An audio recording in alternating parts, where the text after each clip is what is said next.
Wait, you're a Bears fan and you're not subscribed to my channel? Before this video starts, make sure to 1. Hit the subscribe button below to catch all Bears content right here on this podcast. 2. Hit the bell notification because you, my friend, are a diehard Bears fan. And 3. Like this video and tell all the Bears fans you know about the channel. Alright, that's better.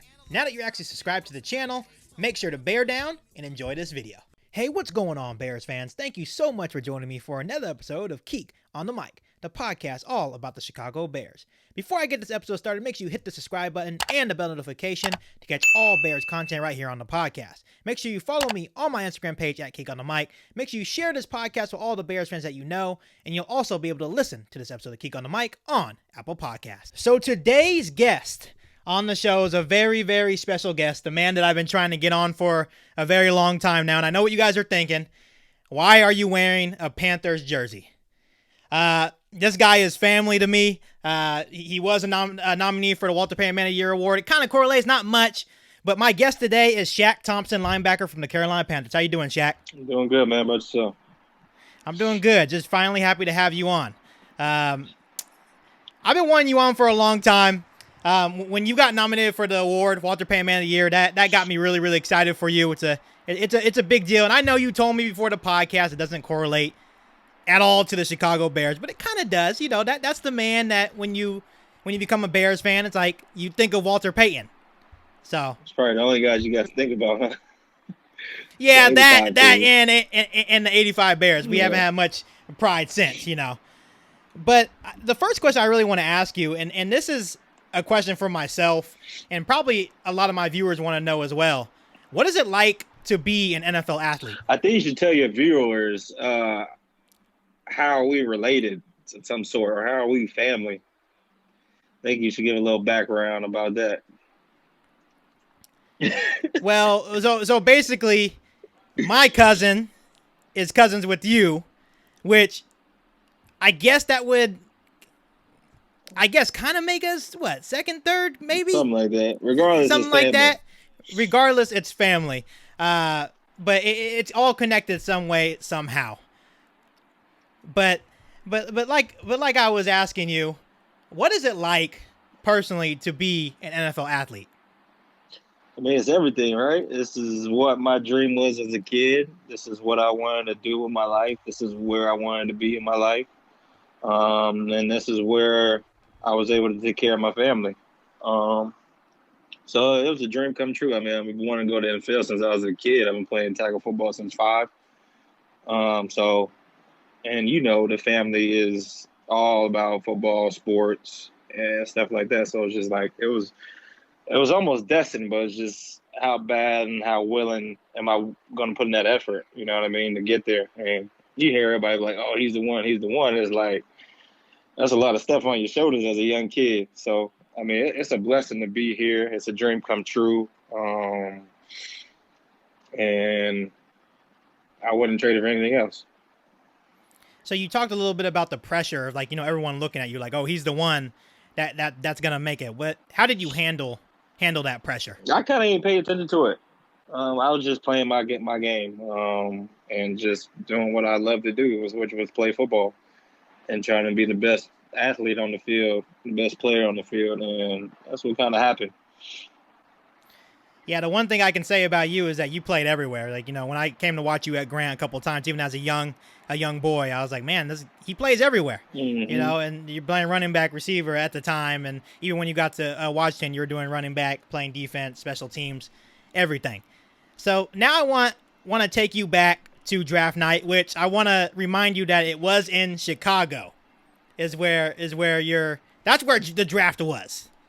So in Chicago, you got drafted 25th overall to the Panthers. What was that night like for you? It was cool because everybody was at the house. I think your parents were there too. Maybe they probably showed up a little bit later, but it was cool. Everybody was there. It was like a little family gathering, and you know what I mean, just having that family time with friends, close friends, family members, and stuff like that. Just to enjoy the experience. It was a dream come true. I thought I was going to go second round. Honestly, I just wanted to be drafted. It didn't matter if I was drafted in the 6th round, even damn near undrafted. I just wanted to be able to have the opportunity to play in. a blessing came where I was the first round pick. So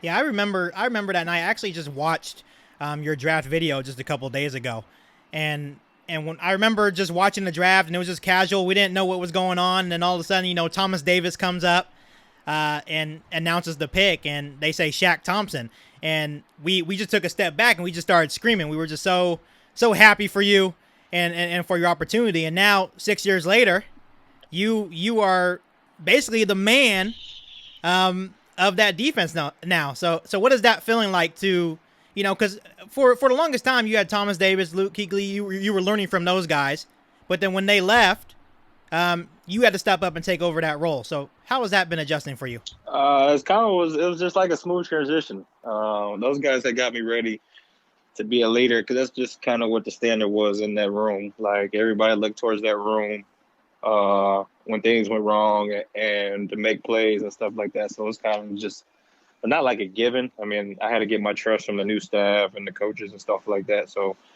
I had to put some work in for that. But man, it was a blessing. Like just be able to learn from Luke and Thomas and be able to be on the field with those guys, play behind them, study their brain, community work on and off the field. Man, it was a true blessing. Something I wouldn't.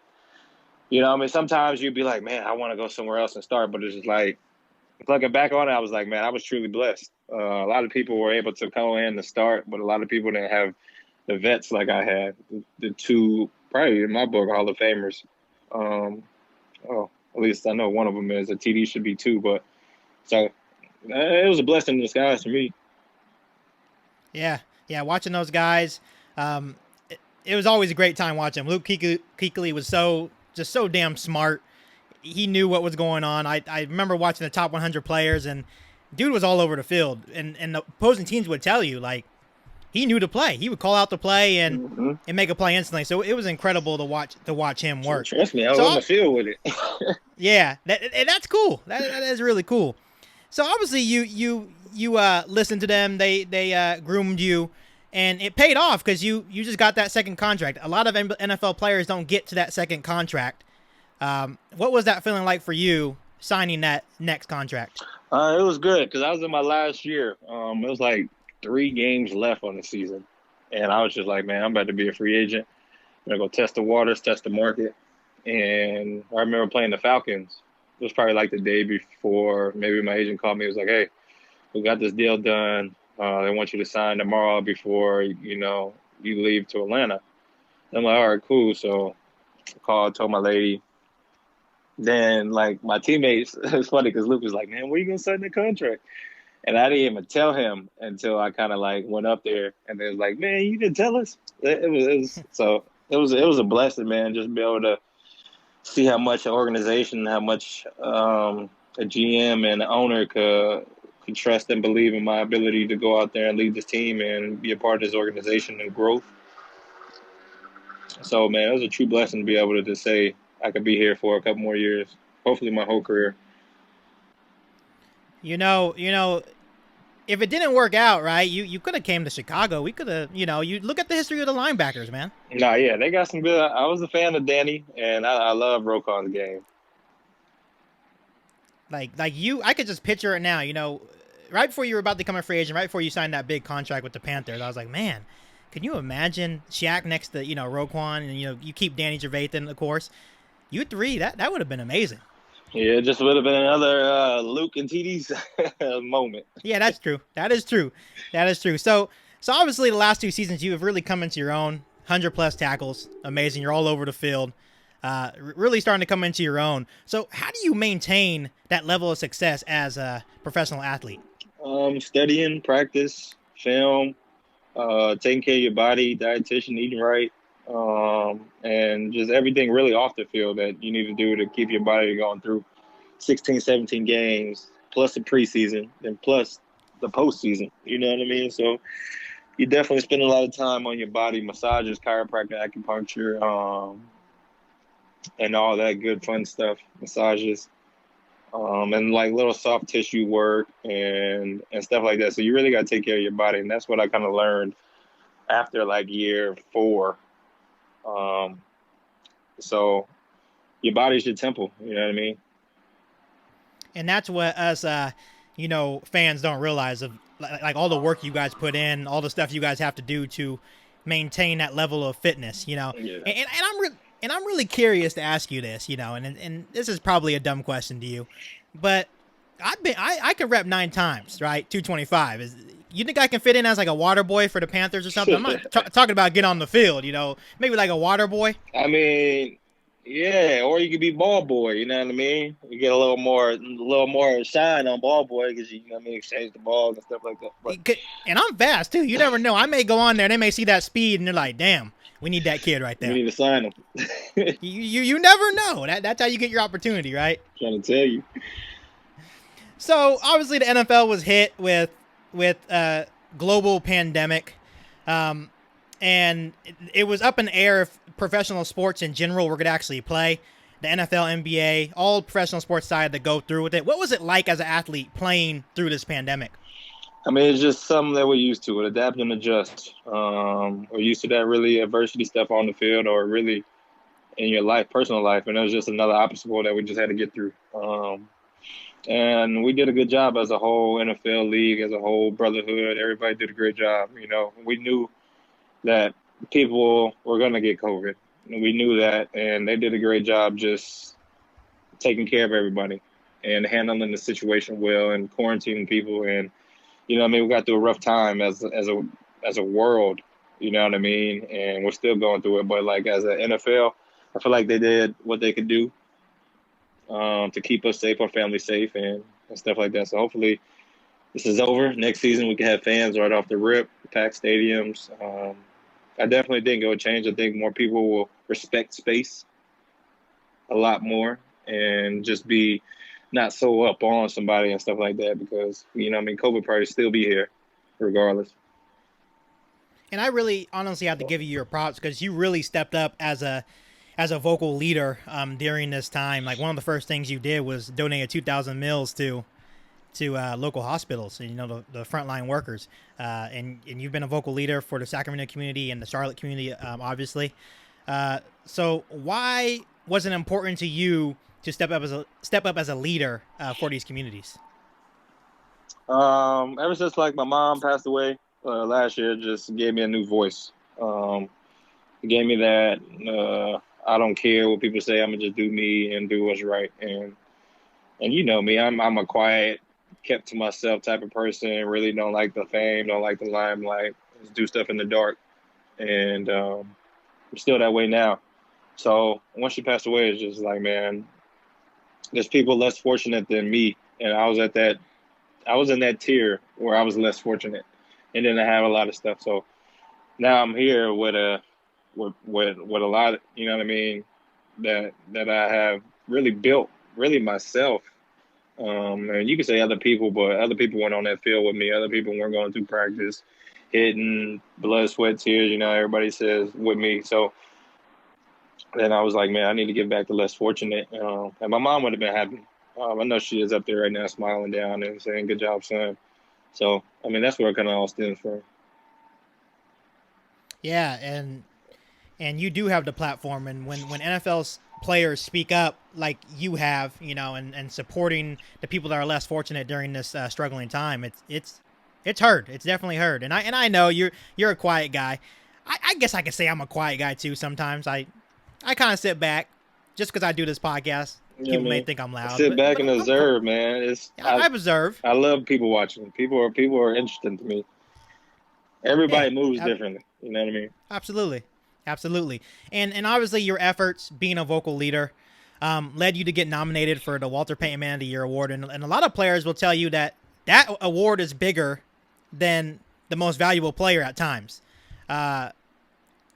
Obviously you didn't win it, but you were nominated. So what did that nomination mean to you personally? It means everything. It means that that I'm being recognized from the work that I'm doing in the community, on and off the field, helping bring smiles to people's faces, and knowing that I'm doing the right thing, and good karma will definitely come back. And so it was good. I knew I wasn't going to win. It's a fan-based thing, really, in my eyes. And Russell Wilson does great work in the community. He's been doing it since I was in college, so it's good to see him win. Yeah. When we got the news, here in Sacramento that you were nominated, it was definitely a big deal. We were proud of you. It's definitely a huge accomplishment. So where would you rank that out of all your accomplishments in your entire career? Probably the top. Probably the top one. Because I told you before the podcast, Walter Payton, it's the man. Yeah. It's really the only thing the Bears fans we have to hold on to is Walter Payton. We still got the 85 Bears to hold on to. We got the 85 Bears. Had a little stint in 2018 where we looked good, but those are the two things: Walter Payton and the 85 Bears is what we take big pride in. So it's huge accomplishment to even get nominated for an award like that, for sure. Yeah, no doubt. So Shaq, we're very proud of you, what you're doing, the legacy that you're living up to. It's awesome. Thank you so much for coming on to the podcast, taking a quick minute with me here on Geek on the Mic. I really appreciate your time. No, all good, family. Appreciate you having me on here. Yeah, but I'll talk to you soon, man. All right, dog. So before I end this video, make sure you hit the subscribe button below and the bell notification to catch all Bears content right here on the podcast. Make sure you follow me on Instagram at Geek on the Mic. Make sure you share this podcast with all the Bears fans that you know, and you'll also be able to listen to this episode of Geek on the Mic on Apple Podcasts. But other than that, I'll have an all-new Bears episode right here on Geek on the Mic. Thanks, guys. Now this is a podcast all about Bears. You either cheering for this team or just pulling your hair. I like to take a minute, just sit right back and tell you how I became the #1 Bears fan. That boy is Benny Hunter. Geek on the Mic, Geek on the Mic. Geek on the Mic, Geek on the Mic. People, this the intro. Sacramento, California, born and raised. And Antelope is where I spend most of my days. Talk bad about my team, you must be a clown. This is Geek on the Mic, so you know you better bear down.